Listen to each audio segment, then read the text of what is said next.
Today's trap has a really beautiful ending, so let's get straight into it. We're gonna play e4 and they're gonna respond with e5, and we're gonna play knight f3, they're gonna play knight c6. So this is just an opening that's played a lot, and in this position we're gonna go for c3, starting with the Ponziani. Now, one of the most common ways to respond to this is with knight f6, which is called the Jaenisch counterattack. And here we're going to go for d4, just striking in the center. And what you might notice, and what's actually theory here, is that this pawn is just getting captured. And yeah, the knight is safe here, so he just won a pawn. Albeit temporary, because we can attack this knight right here, which is the only defender of his own e-pawn. So after the knight moves, we're going to play knight takes e5. And in this position, the most played move, by far, it's even over four times more than the second most played move, is actually a blunder. And yeah, that's the move d6. And it looks just really natural because you're attacking the knight, you're creating space for your bishop to come out, not to that square because it gets captured there, but yeah, it's just a really natural move, but it's the starting of trouble for black, because here we're gonna play bishop b5 check. And yeah, it's just a check. Black might think, okay, nothing much is happening, but actually they are really in trouble. Let's say, for instance, they start to try to block with the bishop. We can actually take here, and notice the king can't go anywhere, so they have to sacrifice their queen here.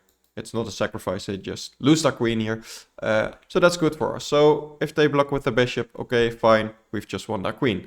If they're a little smarter, they're gonna play this move c6. Which actually looks alright, because now our knight and our bishop are both under attack. So it looks like we can take here, but actually that's the best move. It looks like they can just take our knight here. So what's going on? But in this position we can actually take on b7 with check, so they can't do anything about this pawn. And you might notice that the bishop and the rook are under attack. And it still might not be really clear what's happening, but after they move the bishop here to protect from the check, we can actually take with the queen, and our only move is to take back with the queen. And instead of taking back immediately, which would also be fine, it's better to take the rook here with check. Notice the king still can't move anywhere. The queen can't block because it's pinned to the king.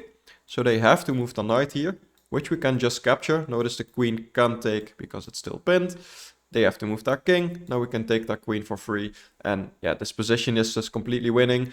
The engine gives mate in 10, but even if you don't find that, this is completely winning. So going all the way back in this position, that's why they can take the knight.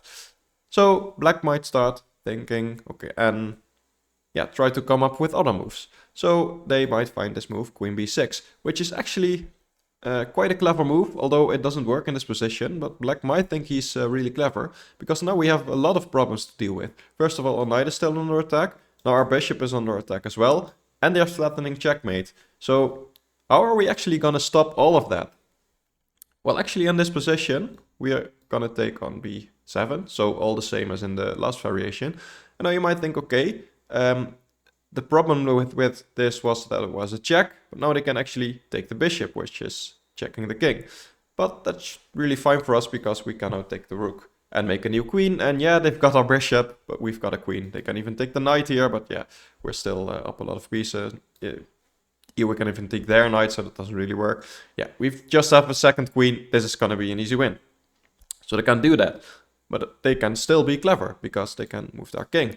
And you might think, okay, isn't that the same thing? We're just going to make a second queen, right? Wrong, because remember, they were threatening checkmate here. So we really need to be careful in these positions. But instead here we can play knight takes f7 check. And notice the bishop is covering this diagonal, so the king only has one move, which is king c7. And in this position, we can still go wrong. If we make a queen, it's still checkmate. But because we've placed the king on c7 now, we can actually make a knight. And this is the most beautiful ending, in my opinion, of a trap. It's a royal fork, so we're going to take the queen next move. They have to move the king, doesn't really matter where. We're going to take the queen, and we've just won the queen, and checkmate is coming soon, because his king is also very weak. So yeah, that's a trap. I hope you enjoyed it. Let me know if you did, and I'll see you next time. Thank you for watching. Bye bye.